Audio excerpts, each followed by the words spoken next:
Bila situasi tegang dapat diamankan, secara diplomasi Andi Kamarul menceritakan secara terperinci tentang apa yang saya alami malam tadi. Dan Andi Kamarul juga menceritakan bagaimana dirinya terbabit dalam kejadian itu. Memang sudah ditetapkan, Tama seorang saja berdepan dengan pengawal rumah. Tetapi, semasa dia mahu menghubungi penunggu rumah secara ghaib, tiba-tiba saja dia seperti kena rasuk dan terus balik ke rumah. Dia kejutkan aku suruh sembahyang subuh, katanya hari sudah siang. Padahal masa itu baru pukul 2 pagi, Andi Kamarul mengulangi kisah yang saya lalui menjelang subuh. Kemudian apa terjadi? Mia kelihatan tidak sabar. Aku tenteramkan perasaannya. Kemudian aku ajak dia ke rumah batu lama. Masa aku dan Tama mahu mengelilingi rumah batu lama, kami bertembung dengan Kak Sun. Dia menunggu kamu di pintu belakang, sambung Andi Kamarul. Tunggu aku? Kenapa dia tunggu aku? Ya, tunggu kamu selesai hiaskan diri. Hias diri? Mau ke mana? Mia seperti merungut. Nak pergi ke kubur di bawah pokok buluh. Kejadian selanjutnya seperti apa yang Tama sebutkan tadi. Tak payahlah aku ulangi lagi, nanti kau marah pula Mia. Andi Kamarul berhenti bercakap. Dia menelan air liur. Oh, Mia seperti terkejut dan tidak mahu meneruskan kata-kata. Saya dan Andi Kamarul berpandangan. Nyanyian berburung pagi di luar rumah tidak menarik perhatian kami berdua. Mia menundukkan muka, merenung lantai. Hampir 5 minit berlalu, tiada sepatah perkataan yang terungkap dari mulut kami bertiga, saya, Mia dan Andi Kamarul. Suasana dalam ruang terasa amat sepi sekali. Kalau ada jarum yang jatuh dapat didengar. Mia masih merenung lantai. Entah apa yang bermain dalam tempurung kepalanya. Entah apa tindakan selanjutnya yang bakal dilakukan Mia. Apakah kemarahannya akan meletup dengan tiba-tiba? Mungkinkah dia akan menafikan apa yang dialaminya? Semua berkecamuk dalam kepala saya. Andi, Tama. Serentak saya dan Andi Kamarul mengarahkan biji mata ke wajah Mia. Perasaan saya tersentuh melihat air jernih bertakung di kelopak matanya dan mengalir membasahi cerun-cerun pipi. Kedua belah sayap bahu bergegar menahan sedu. Kenapa menangis? Tanya saya.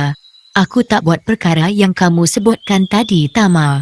Tapi, aku tengok dengan mata kepala aku sendiri. Kamu melakukannya, Mia. Susah nak aku jelaskan, Tama. Saya segera merenung muka Andi Kamarul. Dengan memberi isyarat mata, saya minta Andi Kamarul membantu. Lupakan semua yang berlaku, Mia.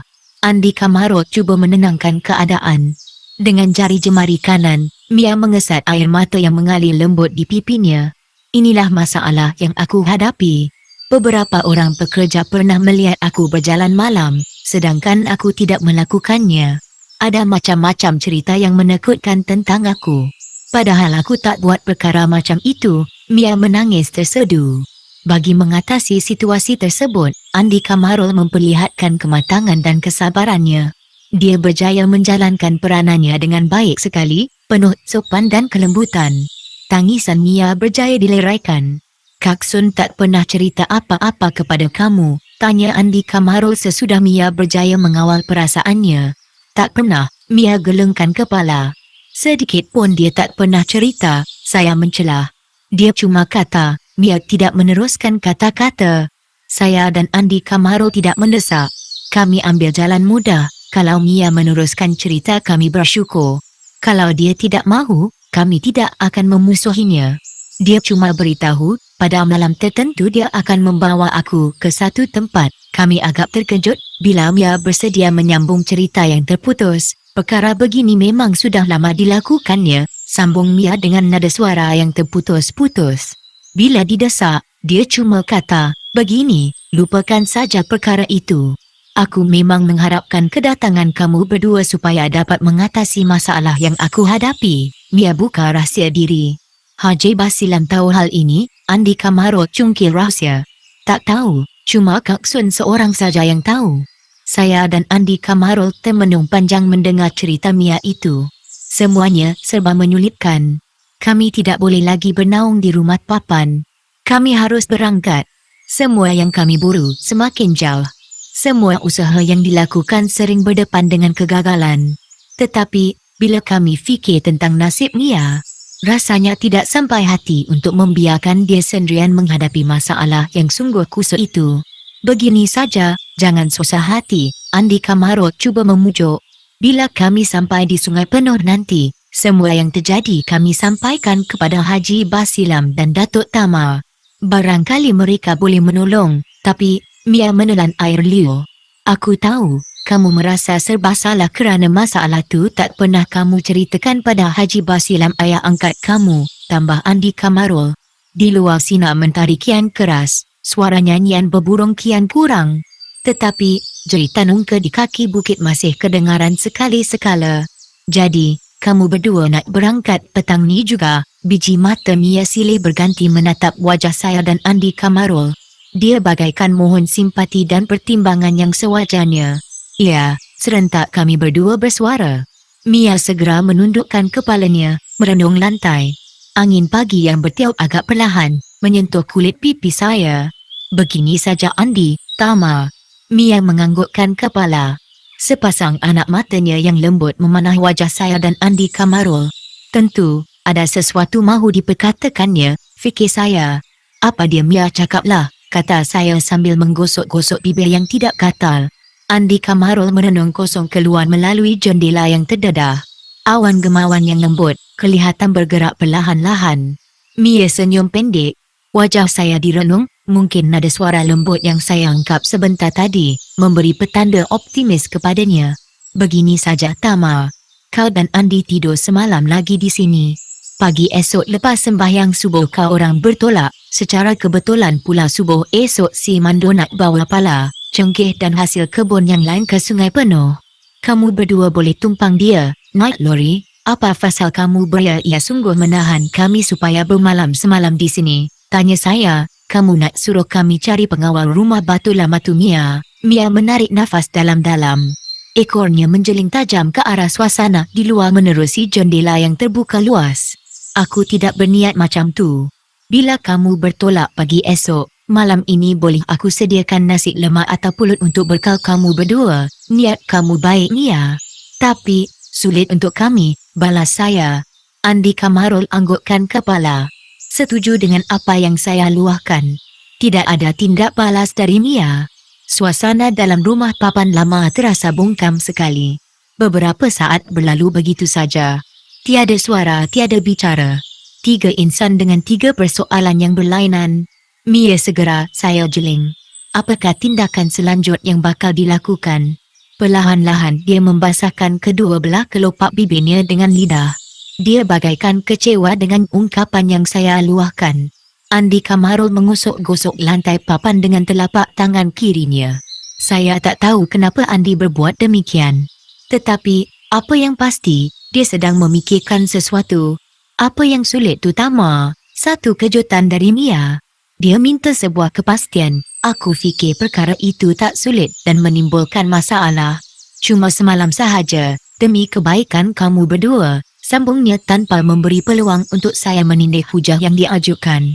Tindakannya yang pantas, membuat saya hilang tumpuan. Saya bagaikan tergamam. Kalau itu hajat kamu Mia, biarlah kami bermalam lagi di sini. Subuh esok kami bertolak ke Sungai Penuh dengan lori pengangkutan barang. Lagi sekali saya mengalami kejutan. Andika Marol memberi kata putus tanpa berunding dengan saya.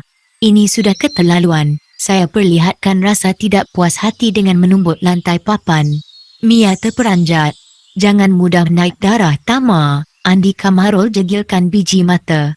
Air mukanya berubah menjadi keruh. Saya mengeluh. Aku kira kamu setuju. Demi kebaikan kita berdua dan persahabatan dengan Mia, apa salahnya kita tunaikan permintaannya? Bahu kanan saya segera ditepuk oleh Andika Marol. Sinai matanya tidak sekeras tadi. Penuh kelembutan meminta simpati. Tindak tanduk Andika Marol itu membuat saya berada dalam keadaan serba salah. Kamu setuju Tama? Andika Marol bagaikan memaksa. Saya terus membisu. Sukar untuk saya membuat keputusan. Kalau saya setuju, secara langsung memperlihatkan ketidaktegasan saya pada Mia. Kalau saya menolak, mungkin hubungan saya dengan Andika Marol kurang baik. Katakan yang kau setuju Tama. Sungguh mengejutkan bila Andika Marol mengungkapkan kembali kata-kata itu dalam keadaan berbisik. Demi persahabatan, saya anggukkan kepala. Keriangan terpancar di wajah Andika Marul. Tetapi, jauh di sudut hati saya, berbunga perasaan kurang senang terhadap rakan karib yang pandai membuat keputusan sendiri, tanpa mahu berunding. Terima kasih Tama. Mia renung saya. Berikan terima kasih tu pada Andi. Kamu marah lagi Tama, sahut Andika Marul. Tidak, kata saya tenang. Malam ni, kami mahu tidur saja, kami mahu rehat, tak mahu cari dan tak mahu fikir tentang penjaga rumah batu kamu. Sambil menggeliat Andika Marul mengeluarkan ingatan. Anak matanya terpekuk ke wajah Mia. Aku tidak mengharap perkara itu, jadi kamu mahu kami berehat, saya mencelah. Memang itu yang aku harapkan, tingkah Mia. Ternyata Mia tidak dapat menyembunyikan kegembiraannya. Harapannya berhasil menjadi kenyataan.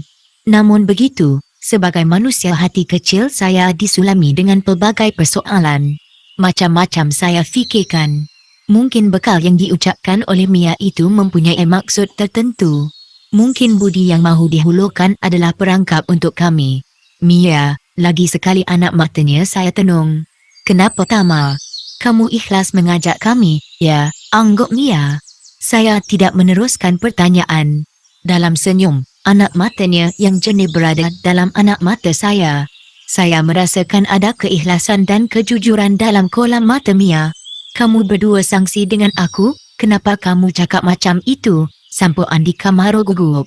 Renungan Tama. Lain macam saja, balas Mia. Kali ini renungan ditumpukan ke wajah Andika Marul yang sejak tadi cuma pasangkan telinga saja. Kenapa dia tak mahu pandang aku? Timbul pertanyaan dalam hati. Aku juga merasakan macam tu. Gerak-gerik Tama penuh dengan tanda tanya. Andika Marul setuju dengan komen yang diluahkan oleh Mia. Keadaan saya benar-benar tersepit kini. Aku tak pernah sangsi, aku tak pernah bimbang dengan kamu Mia. Saya bersuara perlahan sambil menggelengkan kepala. Andika Marul tersenyum. Mia membetulkan anak rambutnya yang terjuntai di dahi. Pengakuan ikhlas dari Tama. Kamu bagaimana Andi? Saya lihat sepasang anak mata Mia bercahaya ke arah Andika Marul. Aku juga macam Tama. Tak pernah sangsi terhadap kamu. Kami bertiga segera bertukar senyuman dan pandangan. Semuanya sudah terjawab, semuanya sudah selesai. Kalau begitu biar aku balik dulu. Mia terus bangun. Tetapi, beberapa minit kemudian dia duduk bersila kembali. Tindak tanduk yang dilakukan oleh Mia menimbulkan tanda tanya dalam hati kami berdua. Kenapa Mia? Saya menyoal. Biar aku bersihkan cawan dan piring dulu. Tak payah, kami boleh basuh. Andika Marul melarang. Tak apalah, balas Mia selamba. Mia pun mengumpulkan cawan dan piring, ditaruh atas talam. Dengan langkah yang teratur, dia menatang talam menuju ke ruang dapur. Mungkin kerana tidak ada apa-apa yang mahu diperkatakan Andika Marul segera bangun dan melangkah ke arah tingkap. Dia berdiri di situ melihat pepucuk kelapa yang melintut liuk di tolak angin. Saya segera meluruskan sepasang kaki sambil menyandarkan belakang pada dinding rumah. Dia ringan tulang Andi, siapa Tama? Andika Marul menoleh ke arah saya. Mia. Aku juga berpendapat begitu Tama. Saya membengkok sepasang kaki, terus duduk bersila. Tetapi belakang masih melekat pada dinding. Bunyi cawan dan piring berlaga jelas kedengaran di ruang dapur. Tapi, aku kurang senang dengan kamu, Andi. Bagaikan kilat Andika Marul menepa ke arah saya dan terus duduk. Kami bertentangan wajah. Apa yang kau kurang senang dengan aku Tama? Perangai kamu. Kenapa dengan perangai aku Tama? Kamu terlalu berlembut bila berdepan dengan Mia. Kamu selalu mengalah, suka mendengar cakapnya. Maksud kamu Tama? Air muka Andika Marul nampak resah. Sekejap dia gigit bibir, sekejap melagakan gigi atas dengan bawah. Sekejap perenung ke tingkap, sekejap perenungan ke dapur. Apa yang dibuat, semuanya tidak kena. Andika Marul benar-benar keresahan. Maksudnya, kata saya dengan tenang. Kerana Mia kau paksa aku secara tak langsung supaya menunaikan permintaannya. Cara kamu menyakitkan hati, saya ledakkan apa yang bergolak dalam batin selama ini. Andika Marul menggosok pangkal hidungnya 2-3 kali. Keresahan di wajahnya beransur kurang. Dia tidak terkejut dengan apa yang saya luahkan. Senyum mula berlari di kelopak bibirnya. Saya tunduk merenung lantai. Sinar matahari yang kian keras terus menerpa ke setiap sudut rumah. Keadaan luar bertambah panas, pahangnya terasa sehingga ke dalam rumah. Sekali-sekala terdengar suara burung merbah tanah memanggil anak mencari cacing pengisi perut. Hati saya berdebar menanti reaksi dari Andi Kamarul berhubung dengan kata-kata yang saya hamburkan sebentar tadi. Aku ada muslihat, tuturnya memecahkan kesepian. Muslihat apa? Muslihat mengenalkan kawan, menguntungkan orang lain. Sangka saya, nada suara agak keras sedikit. Tak semua muslihat dan rahsia mesti diceritakan atau dibawa berunding dengan kawan. Kalau kita fikirkan, muslihat itu menguntungkan, kita boleh buat keputusan sendiri, kata Andi Kamarul sambil melunjukkan sepasang kakinya. Kemudian dia menginsut ke pintu, merenung halaman rumah yang dimamah matahari. Apa muslihatnya? Serga saya. Andi Kamarul berpatah balik ke sisi saya. Bukankah kita merancang nak jumpa Haji Simpul Tama? Inilah peluang. Gembira sekali nada suara Andi Kamarul. Bahu kanan saya ditepuknya berkali-kali. Kelopak bibirnya mengukir senyum. Untuk kesekian kalinya wajah Andi Kamarul saya tatap. Bukan kerana permintaannya, ulang saya. Tidak, Andi Kamarul gelengkan kepala. Memang pada mulanya aku mahu menolak. Tetapi, bila aku fikirkan dalam-dalam, tidak rugi memenuhi permintaannya. Ini peluang terbaik untuk kita berjumpa Haji Simpul, sambung Andi Kamarul lagi. Aku tak menduga sampai di situ, kata saya tenang. Dialog selanjutnya terpaksa dimatikan. Anak telinga kami menangkap bunyi telapak kaki Mia dari ruang dapur menuju ke ruang tengah. Kami segera bangun. Masing-masing cari haluan sendiri. Saya berdiri di muka pintu, pura-pura merenung rerumput di halaman. Andi Kamarul memilih jendela, pura-pura melihat awan gemawan dan berburung yang terbang. Kami pura-pura buat tidak tahu yang Mia sudah berada di ruang tengah. Hai, dua-dua mengelamun. Satu jadi jaga pintu dan satu lagi teropong kapal terbang lalu, usik Mia. Kami pura-pura terkejut besar dan segera berpaling ke arahnya. Serentak, kami mendekati Mia hingga kedudukannya berada di tengah-tengah, dia antara saya dan Andi Kamarul.